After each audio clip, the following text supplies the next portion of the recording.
gudoomiyaha maxkamadda sare golaha wasiirada xildhibaanada labada aqal ee baarlamaanka sharafta leh gudoomiyaha gobolka banaadir taliyayaasha ciidanka qalabka sida iyo saraakiisha sare diblomaasiyiinta nagala soo qayb gashay oo ugu horeeyo safiirka ee dalka Turkiga saaxiibaha nahay walaalaha nahay halwadeennada gobolka banaadir marti sharafta kale oo ka soo qayb gashay oo aan halkan ka arko ra'iisul wasaare ku-xigeenkii hore Cusmaan Kalluun jaamac yare iyo Janaal Axmed Ismaaciil hobolada waa bari oo ah hooyada fanka baada saxaafadda guud ahaan shacabka na daawanaya iyo kuwa halkan jooga guud ahaan waxaan ku salaamay assalaamu calaykum waraxmatullaahi wabarakaatuh allah mahad leh oo caawa suurtageliyey inaan halkan isugu imaanno waxaan u mahad celinayaa guddiga qabanqaabada xafladdan weyn waxaan u mahad celinayaa qof walba oo ka soo qayb galay munaasabaddan weyn oon u dabaaldegayno 26 juun waa 59 guuradii ka soo wareegtay maalintii ugu horeysay oo dhul Soomaaliyeed oo hora calan Soomaaliyeed uu ka babado oo laga taago waa maalintii halgankii dheeraa oo dhibka loo soo maray laga mari dhaliyay oo Allah u naxariistay Cabdullaahi Suldaan Timcadde oo qiiraysan erayadiisii wadaniyada ku dheehnayd taariikhdana gashay uu ku yiri sareeyo manusqaamo aan siduu yahay eegno ee kaana siib kana saar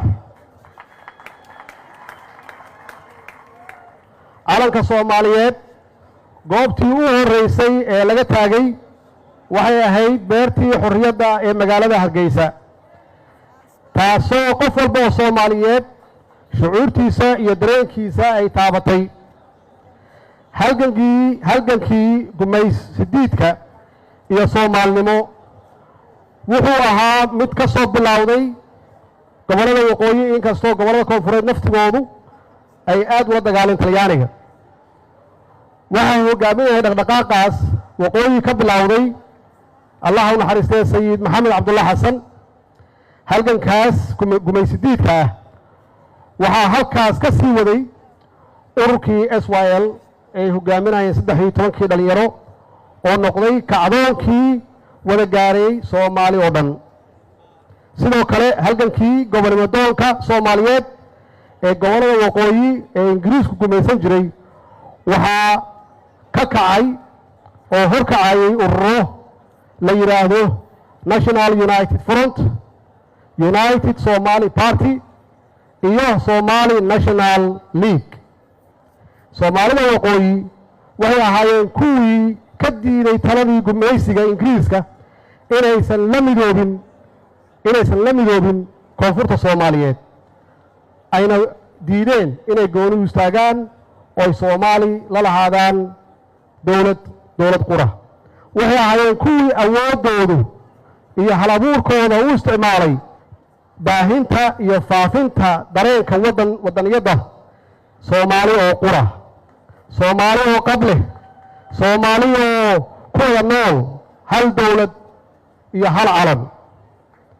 waxaa xusid mudan in suugaantii Soomaalinimada iyo wadaniyada abuurtay ay ka timid badankooda abwaanadii ka soo jeeday gobolada waqooyi abwaanadaasi waxay ku reebeen ummadda Soomaaliyeed dareen wadaniyad iyo wadan jacayl iyo ilaa maanta ay ku abuuran tahay dadka Soomaaliyeed qulubtooda waxaa la soo maray duruufo adag oo aad iyo aad u adag oo lumiyay hankii iyo himiladii ummadda Soomaaliyeed ku taaminaysay xilligii gobolnimadoonka la ahaa nasiib darro duruufahaas Soomaali oo dhan ku dhacay ay keentay qabjab iyo in la quursado dadkeenna meel walba ay joogaan bacdamaa aan kala qaybsanaanay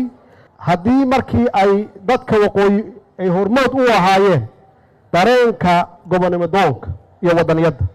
waxaan hadda ugu baaqayaa inay hormood ka noqdaan midnimada iyo wadajirka dalka Soomaaliya si aan caqligeenna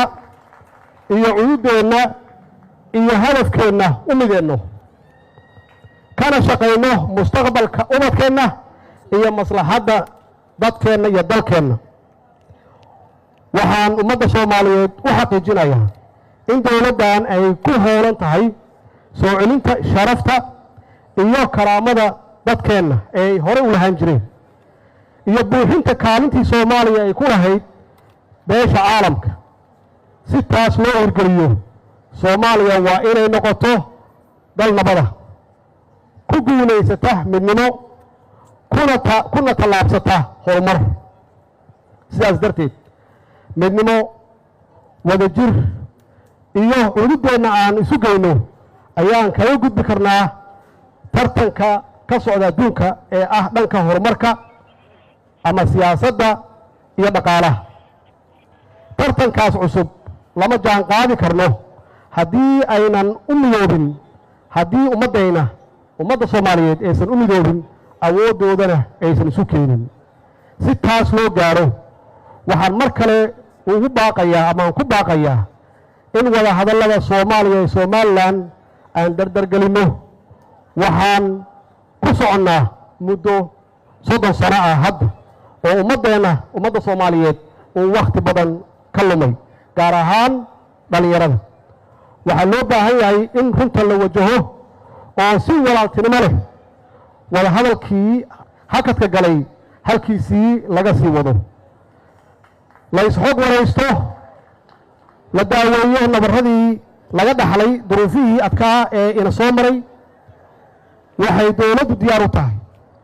in la lafaguro oo miiska la soo dhigo wax kasta oo lagu kasban karo ama kalsooni lagu siin karo shacabka walaalaheena ee Somaliland, oo looga bogsiin karo dareenkooda si wadajir ahna loogu sixi karo khaldaadkii ay keeneen marxaladihii aan soo marnay. ummadda Soomaaliyeed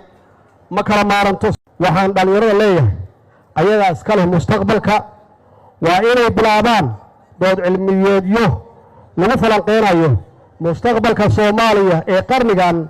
21aadka ah ee aan ku jirno iyo sidii aan uga habsaannay caalamka intiisa kale. maanta waxaan u dabaaldegaynaa waa sharaftii, qiimihii, qabkii dadkii gobollada waqooyi ee calankii ka taagay beertii xorriyadda ee Hargeysa iyo dowladdii iyo midnimadii ummadda Soomaaliyeed ee u keeneen inay noqoto ummadda jirta oo caalamka aanu ku leenahay sharaf. waxaan u hambalyeenayaa guud ahaan ummadda Soomaaliyeed meel kasta ay joogaan dadaalkii iyo halgankii la soo maray. ma doonayno inuu meel dhexe ku lumo. dad badan ayaa u dhintay, dad badan ayaa u lumiyey hantidoodii, dad badan yaa mustaqbalkoodii ku lumiyey inay Soomaaliya ay midowdo. maanta taariikhda noqonaysa waxa qof walba oo Soomaaliyeed ha joogo waqooyi ama ha joogo koonfur ay ka qabtaan midnimada iyo wadajirka ummadeenna. waxaan hubaa in kala qaybsanaan inaysan siinayn sharaf iyo dowladnimo iyo karaamo iyo horumar inaysan siinayn. waxa kaliya aan ku gaari karno waxay tahay inaan ka gudubno qabiilka iyo qabyaaladda, aan u shaqeyno qarannimo, aan u shaqeyno. taas weeye waxaan kula tartami karno caalamka. ummadda Soomaaliya meel kasta ay joogaan waxaan leeyahay hambalyo. insha Allah waxaan sugaynaa wiigii xorriyadda oo nagu soo aadan bisha July 1 oo ah isu tagii koonfur iyo waqooyi. waxaan leeyahay hambalyo guud ahaan ummadda Soomaaliya meel kasta ay joogaan. wasalaamu calaykum waraxmatullaahi wabarakaatuh.